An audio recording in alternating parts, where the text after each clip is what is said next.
लिए हमारे साथ हैं एंजल ब्रोकिंग के senior equity research analyst Siddharth Purohit. Siddharth, स्वागत है आपका सीएनबीसी आवाज पर। तो अभी तक पीएसयू बैंकों को ही हम रिस्पॉन्सिबल मानते थे कि एनपीएस वहां पर ही ज्यादा परेशान करते हैं, लेकिन इस क्वार्टर में क्लियर ट्रेंड दिखाई दे रहा है कि प्राइवेट बैंकिंग स्पेस में भी वो परेशानियां सामने आने लग गई हैं। पहले दो बैंक्स थे, आईसीआईसीआई और एक्सिस, इनकी तरफ से पहले निकल कर आई ये एनपीएस की दिक्कत, लेकिन अब लगता है कि ये परेशानी ज्यादा वाइड स्प्रेड हो रही है। Are you worried? जी मुग्धा, जैसे एंजल ब्रोकिंग का हमारा ये पहले से स्टैंड है कि पीएसयू बैंक्स में एक प्रॉब्लम तो है ऑलरेडी एसेट क्वालिटी का, बट हम लोग का ये मानना था कि जो लार्ज प्राइवेट बैंक्स हैं लाइक आईसीआईसीआई और एक्सिस, उसमें थोड़ा सा आपका एनपीए का इश्यूज रहेगा फॉर कमिंग 2-3 क्वार्टर्स। जैसे आपको मालूम होगा कि Q4 एंड में एक्सिस बैंक ने अपना एक वॉच लिस्ट निकाला था 22,600 करोड़ का, और मैनेजमेंट ने क्लियरली बोला था 60-70% इसमें से काफ़ी हद तक आपका एनपीए में आ सकता है। और जहाँ तक आप अगेन आप उसका बाइफर्केशंस देखेंगे, मैनेजमेंट ने क्लियरली बोला हुआ था कि उसका almost large part will be accounted as NPA in this quarter, मतलब आपका FY17 में उसका एनपीए आएगा।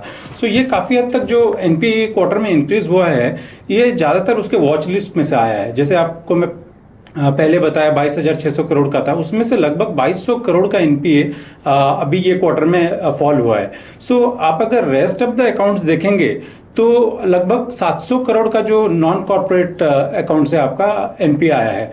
तो जब एब्सोल्यूट टर्म में हम लोग देखते हैं एनपीए एक शार्प जंप दिखता है 1.67% से 2.5%, but other than the watch list ज्यादातर आपका एनपीए और नहीं एक्रू हो रहा है। ये एक काफी हद तक एक कंफर्टिंग फैक्टर है। Now coming to their business growth, आप अगर देखेंगे Mugdha, they have delivered good set of numbers on the advances front. लगभग मैनेजमेंट ने जैसे पहले बताया था 20% का ग्रोथ कर सकते हैं, एंड लगभग उन लोगों ने 21% का ग्रोथ ऑलरेडी डिलीवर किया है। सो मुझे लगता है कि जो ग्रोथ पॉइंट है आपका, डिपॉजिट्स हो गया या तो एडवांसेस हो गया, वहां पे कंसर्न्स नहीं है। कंसर्न्स कहाँ पे है? आपका जो एग्जिस्टिंग स्ट्रेस बुक है उसमें से काफी हद तक आपको एनपीएस दिखेंगे, और ये काफी हद तक जैसे मार्केट को ऑलरेडी एक नोन फैक्टर था।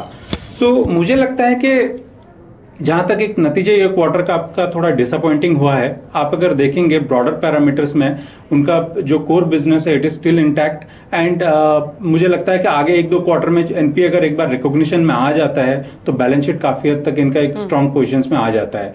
सो हमारा ये मानना है कि प्राइवेट सेक्टर्स में भी थोड़ा स्ट्रेस दिख रहा है, बट ये काफी हद तक एक नोन फैक्टर था as compare to PSU bank में, जहां पे हर क्वार्टर में एक नया सरप्राइज मिलता है, नेगेटिव सरप्राइज।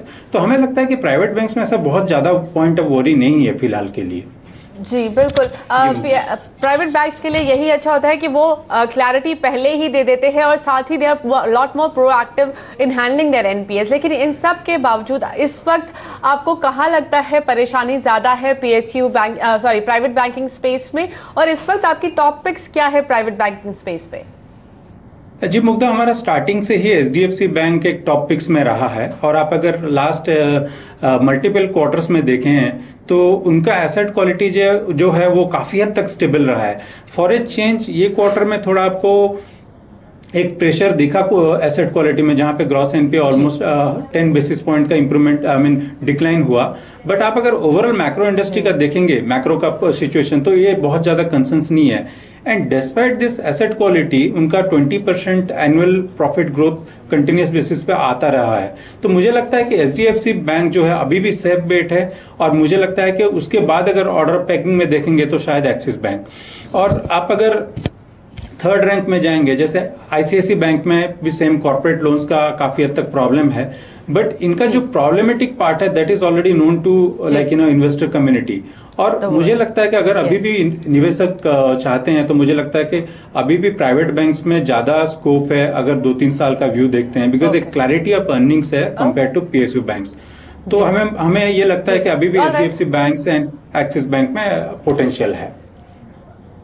ओके सिद्धार्थ, बहुत बहुत धन्यवाद। तो सबसे ज्यादा पसंद एचडीएफसी बैंक, उसके बाद नाम है एक्सिस बैंक का, and then comes ICICI bank Siddharth की राय में। लेकिन चलिए हम लेंगे यहाँ पर एक छोटा सा ब्रेक, और ब्रेक के बाद धमाकेदार कमाई वाला जैकपॉट शेयर लेकर आएंगे, कहीं मत जाइए।